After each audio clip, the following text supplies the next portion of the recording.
President Trump's executive order making English the official language of the United States reached into history to argue its case, noting that the country's founding documents were written in English. But it turns out, not only in English. After the Constitution was drafted in 1787, supporters of ratification printed translations for Dutch speakers in New York and German speakers in Pennsylvania, so they could understand the arguments for a Volkamener Vereinigung, a more perfect union. The push and pull over whether America should have one national language or embrace its polyglot spirit has generated fierce debate for more than a century, raising deeper questions about belonging and assimilation in a country whose people speak more than 350 languages. Now, Mr. Trump's executive order puts an "America First" stamp onto the nation's speech. His order gave a long-sought victory to the English-only movement, which has ties to efforts to curb immigration and bilingual education. Supporters said it recognized the reality of English's primacy in American life. Nearly 80% of the population speaks only English, and immigrants have long been required to demonstrate English proficiency before becoming citizens. Senator Eric Schmidt, Republican of Missouri, called it a long overdue official acknowledgement that in this country, we speak English. Senator Mike Lee, Republican of Utah, wrote a social media post in Spanish saying that English should be the country's idioma official. But immigrant rights groups and congressional Democrats warned that the order could alienate immigrants and make it harder for non-English speakers to get government services, fill out healthcare forms, or vote. The Congressional Asian Pacific American Caucus called it a thinly veiled attempt to allow federal agencies to discriminate against immigrants. Some critics compared Mr. Trump's order to Indian boarding schools that forbade native languages, World War I laws that banned the German language, and state-level efforts to outlaw bilingual education. Legal experts said the order's effects might be muted at first.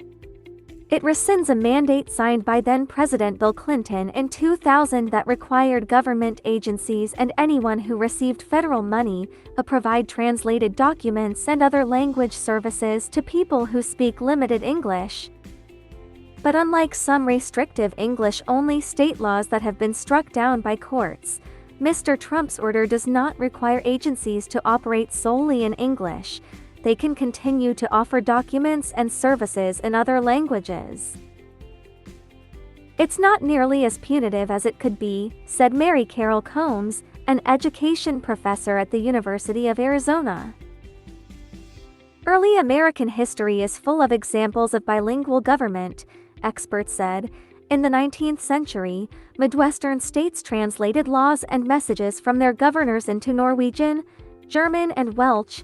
California's 1849 Constitution required laws and decrees to be published in both English and Spanish.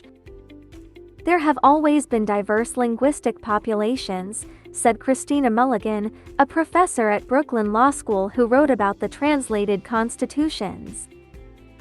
An influx of immigrants from Asia and Latin America in the second half of the 20th century helped galvanize the modern English-only movement.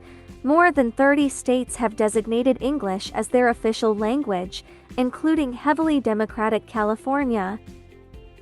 Mr. Trump seized on the issue as one of American identity when he first ran for president.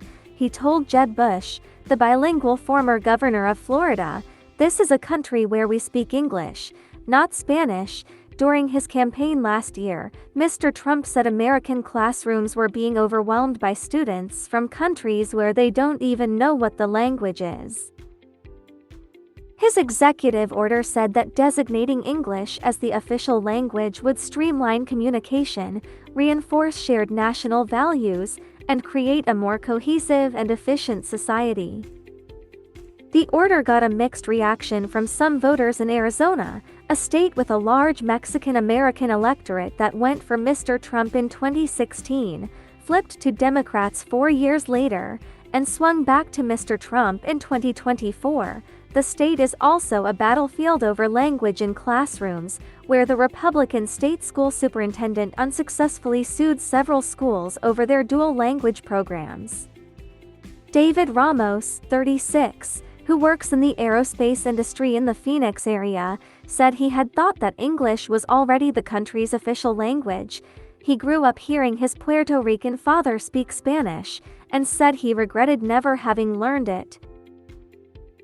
Mr. Ramos, who voted for Mr. Trump, said the designation would have little effect on his life, but he took it as a sign that Mr. Trump was bulldozing ahead to fulfill campaign promises.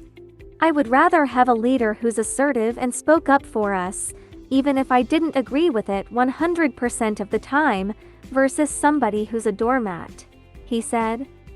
But Jorge Marquez, 39, was torn. He spent years working in construction, saving up to open English for You, a storefront school in Phoenix where he teaches immigrants about irregular English verbs and how to order a McDonald's cheeseburger. Like Mr. Trump, he wants more people to speak English.